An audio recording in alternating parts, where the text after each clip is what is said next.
Hindi naman po pwedeng yung banjing-banjing ka lang doon sa bahay, para kasi one tamad, nakadikwatro ka pa, nag-aabang ka ng bayabas. Bata ako ni Lord eh. Di ba? Babagsak din yan. Babagsak nga yan, pero pagbagsak niyan, bulok na. Bumagsak kasi may uod. Hindi yan dahil improvide ni Lord sa iyo. Tumayo ka, abutin mo. Di ba? Ando na yun eh. This is what God, God's people, is promised. Yung provision ng Panginoon. Hindi magkukulang. Minsan akala mo wala na, di ba? 100 na, last 100 na lang yung pera mo. Kaya pag doon sa tithes and offering, minsan talagang kinakapaka, may natitira pa bang piso rito? O ya, kahit ano na lang, 20 barya man lang, di ba? Wala ka talaga mahugot. Yung 100 na lang natitira. I heard testimonies of people like this, ano? Yung last money nila, they offered it to God. Pero hindi sila pinabayaan ng Panginoon. Why? Kasi tao ka nga ni Lord eh. And you are faithful to God. The same way that Elijah was faithful to God. Sabi niya nga, ako na lang natitira.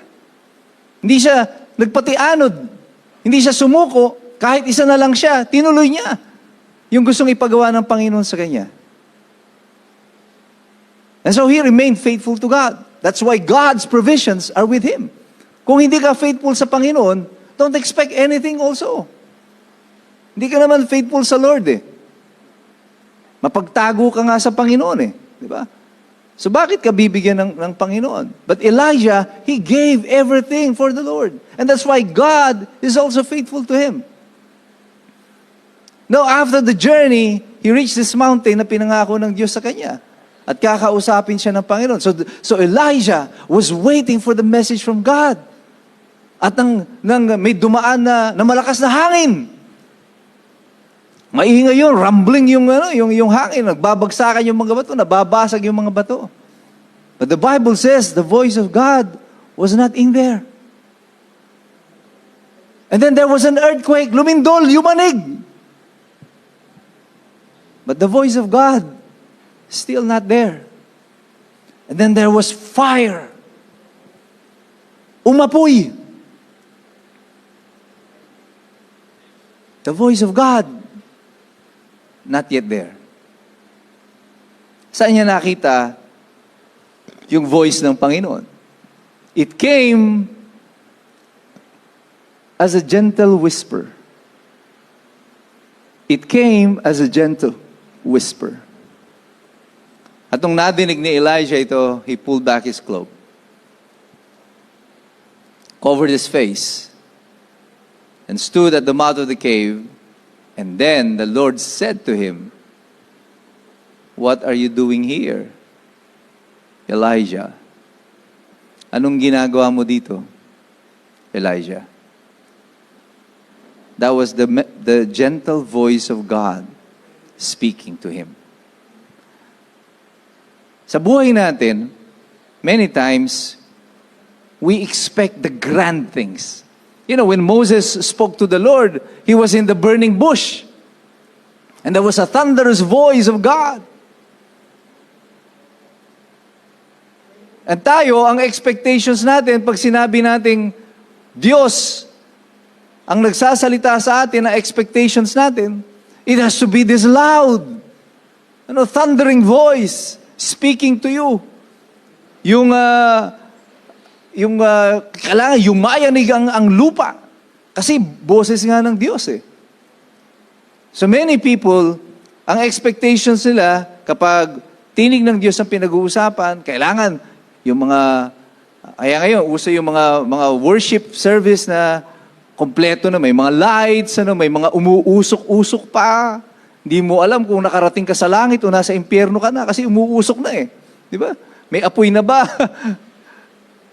And then kailangan, nung minsan nag-attend ako doon sa World Trade Center, in a convention there. Ang ganda ng sound system. Yung bass music nila. Kapag pumalo ng ganun yung bass drum, boom, boom. Kahit nahado ka sa dulo, nararamdaman mo, parang tinatamaan ka sa dibdib. Oh. Ang ganda ng ng sounds, ano. And then they started singing. Ang ganda ng music, ano. So lahat ng tao nagsasayawan, nagsisigawan. But are you hearing the voice of God? Ano? Doon sa ganon. I also watched several concerts ng mga foreigner, mga Christian music band ng dito sa Araneta Coliseum. We were watching it. And as I was watching it, hindi ko ma-distinguish kung anong Christian concert with a regular concert. Parang pareho lang. So there is no voice of God there. I can't hear the voice of God dun sa ingay na yun. Hindi ko maririnig ang tinig ng Diyos sa sobrang ingay. And I was comparing it with the concert. Mahal din ang ticket dun eh. Pero I was comparing it with the concert of Gary Valenciano. Sabi ko, in terms of performance and the effects, mas maganda pa yung concert ni Gary Valenciano dito eh. But this is supposed to be a Christian concert. So I was there, not just to watch the concert. I was there waiting for the voice of God. But I didn't hear any voice of God. It was not in the thundering sounds, Most of the times we will hear the voice of God in a gentle whisper. Yung mahinang tinig ng Panginoon speaking to you. Or something that happens in your life. Yung mga tapik ng Panginoon na tinatawag ka. Gary, saglit lang. Randy, saglit lang. Brother Richard, teka muna. Brother Rick, wait lang. Mamang, teka nga muna.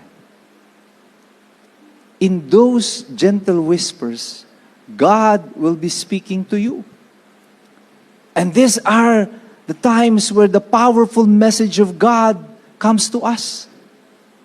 In moments of our failures, in our greatest trials, in the greatest fears, God can speak to us. Ano ba yung mga bagay na kinakatakot natin? What makes us afraid? Kadalasan, ito yan. Our failures, our lack of money, our disease, our loss of a loved one. Pag sa mga panahon na ganito, ito yung kinatatakutan natin, kadalasan sa buhay natin. But in the middle of our greatest of fears, sa gitna ng pinaka nakakatakot, nakakalungkot, the desperate moments of our lives, God will be speaking to us. The same way that God spoke to me, when my mom, yung mamamatay na yung nanay ko, I was so desperate, I was so afraid, I was so mad, nagagalit ako, pati sa Diyos nagagalit ako, daldal ako ng daldal sa Panginoon, hindi nagsasalita yung Panginoon. Alam niyo kung kailan siya nagsalita? Nung tumigil ako sa kada daldal. That is when the Lord spoke. And He told me that He was in command. That in everything in my life, He is in command. And after that, you say, okay Lord, I give up. Suko na ako.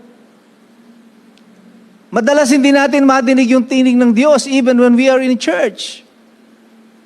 Kasi busy ka sa kakausap do sa katabi mo.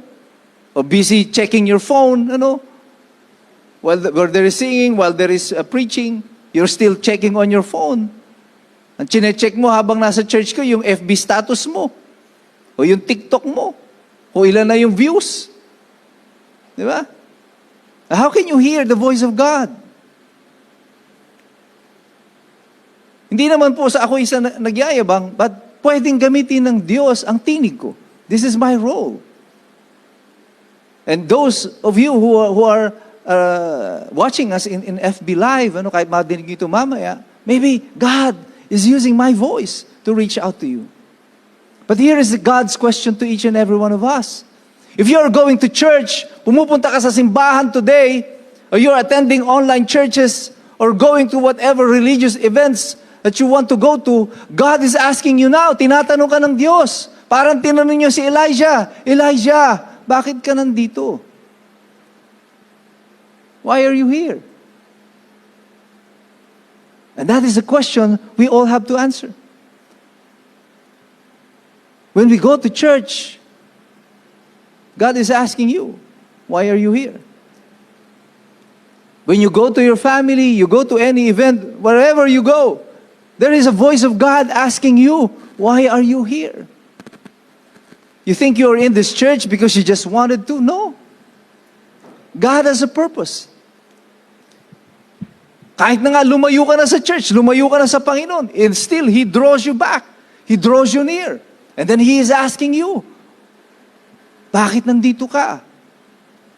And this is a question that we all have to answer God in our own way. We have to tell God, why are we here? Bakit ako nasa church? What is the purpose of my life here in this world? Bakit ako nandito sa mundo?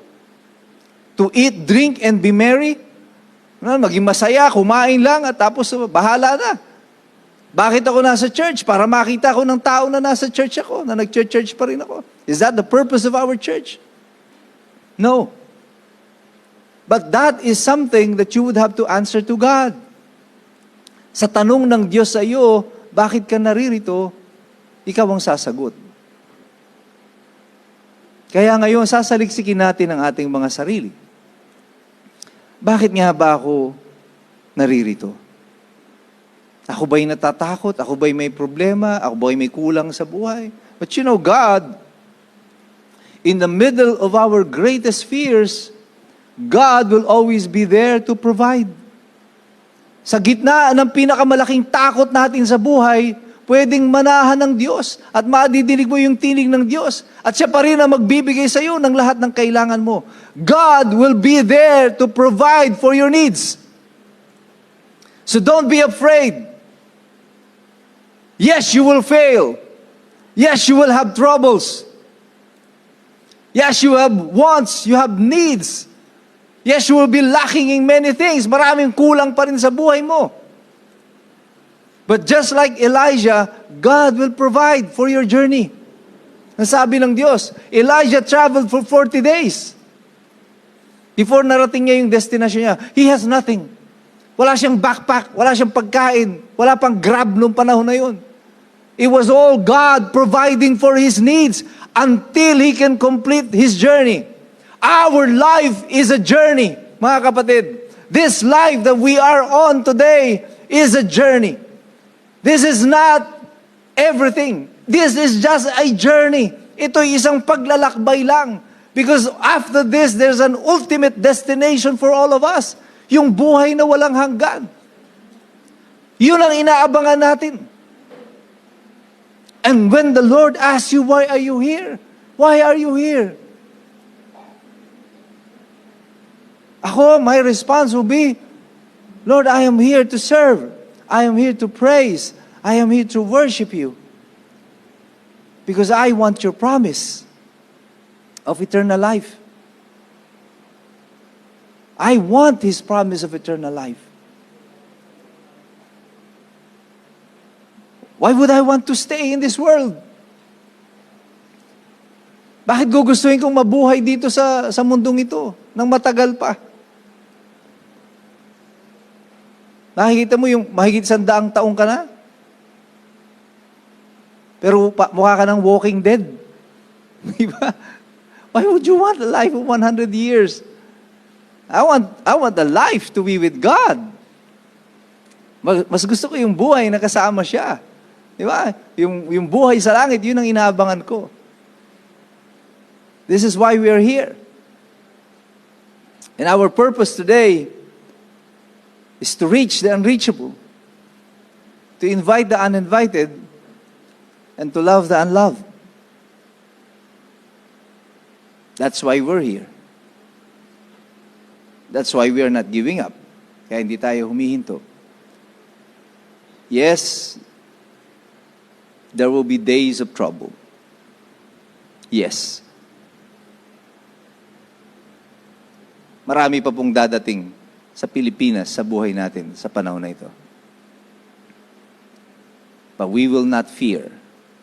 We should not be afraid. Because as God is loyal to Elijah, God will also be loyal to you. Just answer his question. Just sit down. We will pray, we will pray. Just stay there in your seat. Just bow down your heads. And I just want you to imagine God in the peacefulness of this day, sa kapayapaan ng araw na ito. Just listen to His voice. And God is speaking to you right now. And He is asking you this same question. Anak, why do you think you are here? Why do you think have I called you?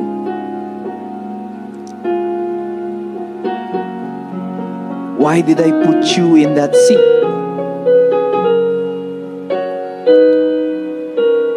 Why are you still here?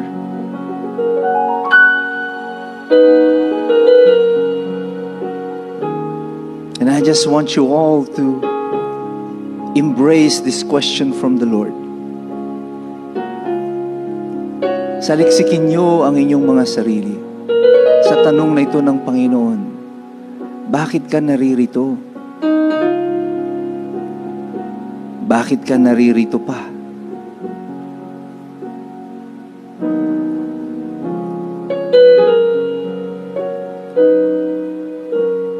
And in the deepest recesses of your heart, ng iyong kaluluwa at inyong puso,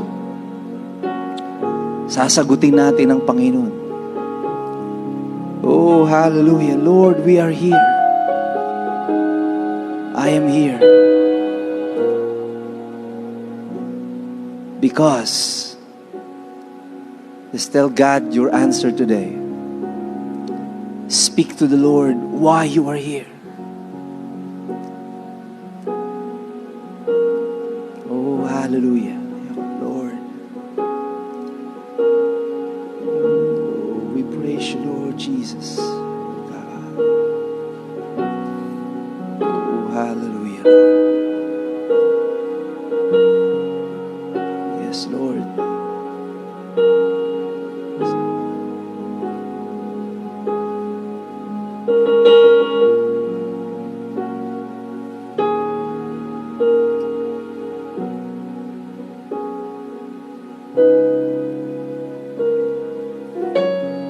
Oh, hallelujah, Lord. We thank you, God, for speaking to us. In the middle of all the greatest trials of our lives, sa gitna ng pinakamalalaking pagsubok ng aming buhay, Panginoon,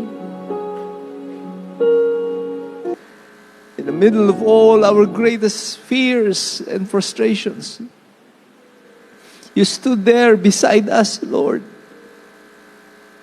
Nanatili ka sa aming tabi. And you continued to speak to us, O God.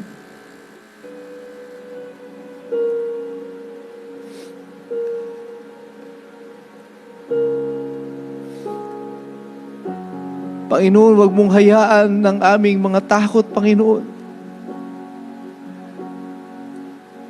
will overtake the definition of our purpose. Upang hindi man namin matagpuan ang mga kadahilanan kung bakit mo kami tinatawag, kung bakit mo kami tinawag. Hayaan mo, Panginoon, na sa gitna ng lahat ng aming mga takot and all of our frustrations and our fears, ang pagtitiwala namin, Panginoon, ay maging buo sa iyo. We surrender our life to you, O God, every step of the way. Ano man ang mangyari, Panginoon, sa buhay namin, Whatever it is that you desire, Lord, it is what will happen. Not our plan, Lord. Hindi ang plano namin, kundi ang plano mo ang magaganap. Kung ano ang nais mo sa buhay ko, Panginoon, yun ang gawin mo. At susunod kami, Panginoon, that we will just follow you. Give us rest, Lord. Kagaya ng ibinigay mo kay Elijah. Allow us to sleep peacefully. Allow us to recover from our wounds. Allow us to heal, O God, so that we can rise up in the morning and continue our journey. Subalit, Panginoon, hayaan mo ng aming paglalakbay na ito ay paglalakbay na kasama ka at paglalakbay na para sa iyo. At lahat ng ito, Panginoon, itinataas namin sa amo at dalangin sa kataas-taasang ngalan ng aming kaisa-isang Diyos, Hari at Tagapagligtas, ang iyong anak na si Jesus. Amen and amen. Hallelujah!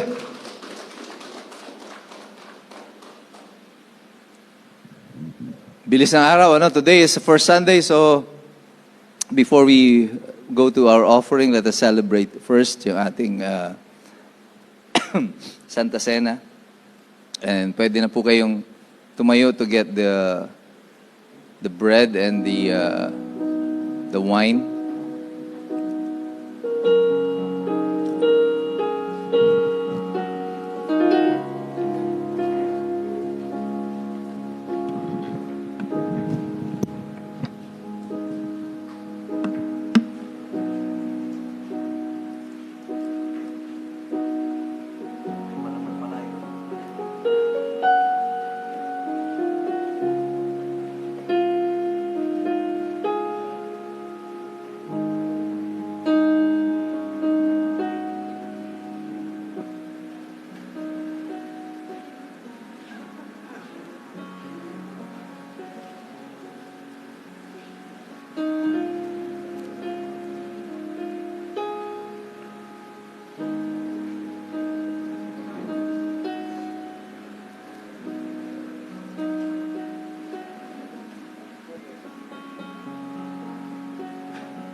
Let's all stand up and pray. Bago ipinako sa krus si Jesucristo, tinawag niya ang kanyang mga piging, ang kanyang mga alagad sa isang piging. Ibinigay niya sa kanila ang tinapay, pinaghati-hati yun at sinabi sa kanila, ito ang aking katawan na aking ihahandog para sa inyong lahat.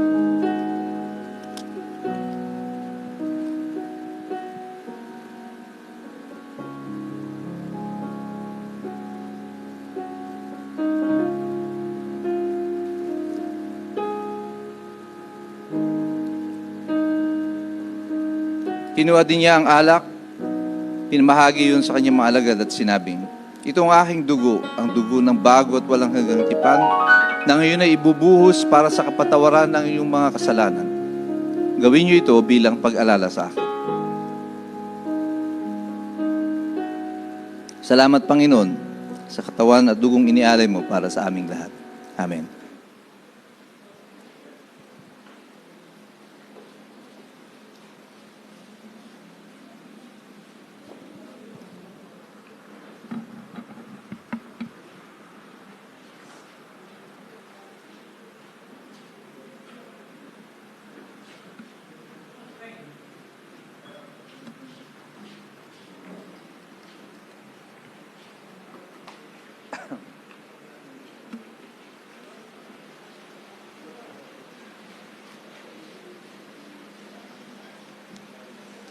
Tayo muling tumayo para sa pagbigay ng ating kaloob sa Panginoon.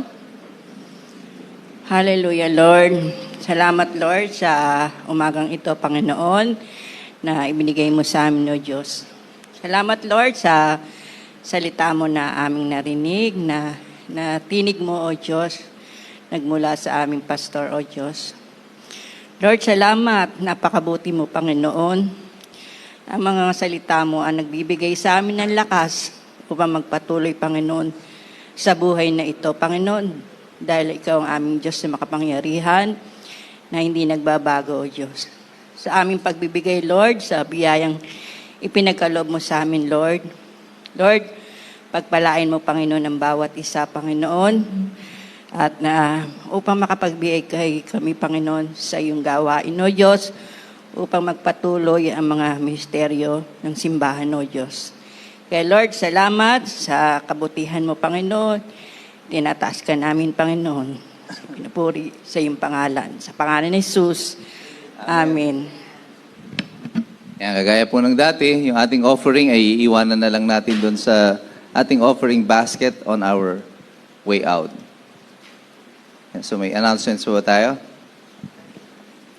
Yan po, announcement po. Tuloy po yung kabataan, ex-jam. Hindi mo na. Suspend muna natin. Magagawa tayo sa ano. Yung kababaihan po, may gawain po kayo. Inilipat niyo ba sa ano? Saturday uli. Kasi nung nakaraan nagbago kayo. Yung gawain po ng ating kababaihan, last Saturday of the month po, may meet up kayo dito sa simbahan. Ano oras po? 5 p.m. daw po, may gawain kayo. Other announcement po? Yung night watch po natin, tuwing alas 8 ng gabi, tayo po sama-sama na mag-aral at makinig sa salita ng ating Panginoon sa pamamagitan po ng ating pastor ni Operario. Yung Wednesday po natin, yan po ang pinakamahalaga, yung training, leadership training. Sa mga kasamahan namin dito na nais na maglingkod at magpagamit sa Panginoon, punta po kayo dito, marami po kayong matututunan. At sa mga nanonood po sa FB Live, panoorin po natin, may FB Live rin po tayo. Leadership training tuwing Wednesday 5:30 p.m. po. Nandito po tayo sa church. Mas maganda po kung nandito tayo sa church para ma-focus natin yung pag-aaral. At ganun din sa mga nasa FB Live, manood po kayo dahil meron rin po tayong FB Live sa leadership training. Meron pa po other... Okay na po, ibalik ko na po kay Pastor. Tayo po tayong lahat for our final prayer and blessing.